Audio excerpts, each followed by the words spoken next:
और देखिए, paper leak जैसे मुद्दों से इतर इस बार डॉक्टर किरोड़ी लाल मीणा ने वक्फ, देवस्थान, मंदिर माफी, सिवाय चक और पुलिस की जमीनों को हड़पने वालों के खिलाफ गंभीर आरोप जड़े हैं। बीजेपी प्रदेश मुख्यालय में आयोजित प्रेस वार्ता में डॉक्टर किरोड़ी लाल मीणा ने मुस्लिम पर्सनल लॉ बोर्ड के राष्ट्रीय महासचिव फजल उर रहीम पर जयपुर में तकरीबन 1400 बीघा जमीन सहित अन्य प्रदेशों में अवैध कब्जे के आरोप लगाए हैं। रिपोर्ट देखिए।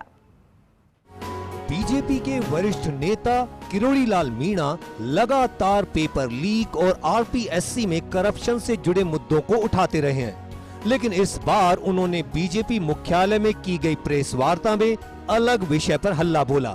डॉक्टर किरोड़ी लाल मीणा ने केंद्र की ओर से लाए गए वक्फ बोर्ड संशोधित बिल पर विपक्षी नेताओं और मुस्लिम पर्सनल लॉ बोर्ड को कटघरे में खड़ा किया।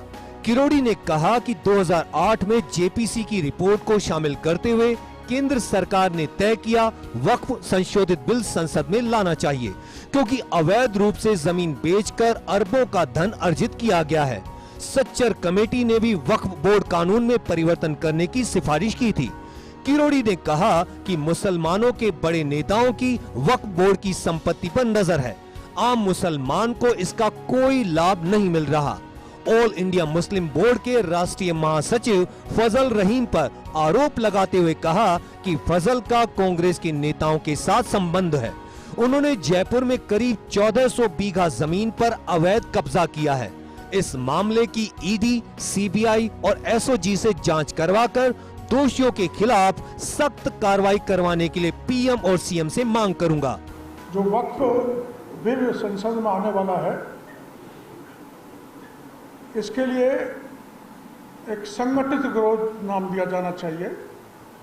मुसलमान के वो बड़े नेता जिनकी इस प्रॉपर्टी पर निगाह है, जो इस प्रॉपर्टी को फर्जी कागज बनाकर खुर्द-मुर्द कर रहे हैं और आम मुसलमान को उसका कोई लाभ नहीं मिल रहा।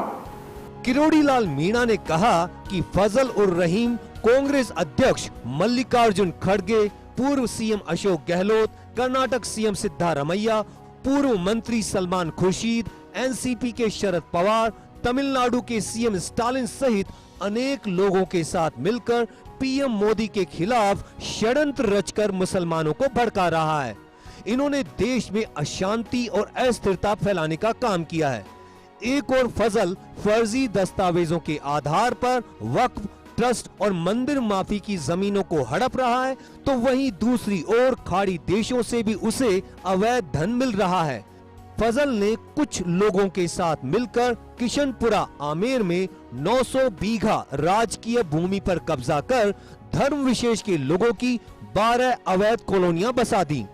वहीं किशनपुरा और आमेर में राजस्थान पुलिस विभाग को आवंटित 500 बीघा पर कब्जा कर लिया।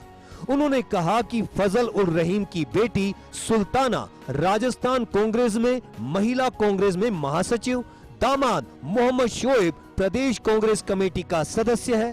पूर्ववर्ती कांग्रेस सरकार के राज में अपनी बेटी दामाद के साथ मिलकर फजल ने सरकारी जमीनों पर अवैध कब्जा कर लिया।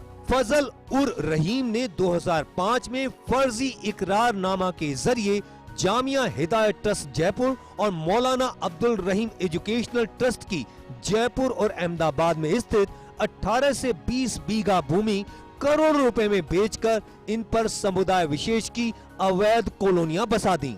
इन्होंने मुंबई में भी आदिवासियों की जमीन को बेचकर करोड़ों रुपए अर्जित किए।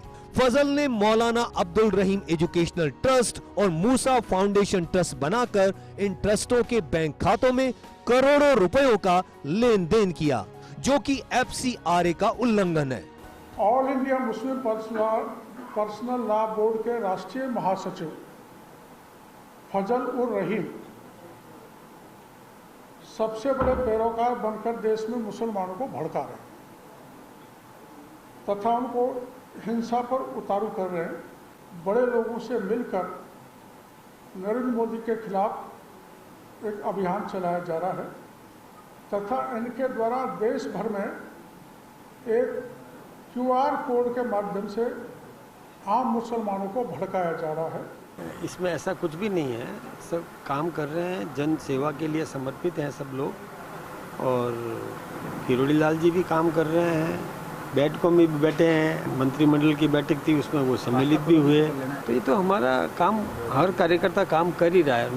मंत्री का काम कर रहा है, हम हमारा काम, हम संगठन के आदमी हैं, हमको संगठन का काम करना है। उधर किरोड़ी लाल मीणा के मंत्री पद पर बरकरार रहने से जुड़े सवाल पर बीजेपी प्रदेश अध्यक्ष मदन राठौड़ बोले कि वो अपने पद पर कार्य कर रहे हैं। Yogesh Sharma, first India news, Jaipur.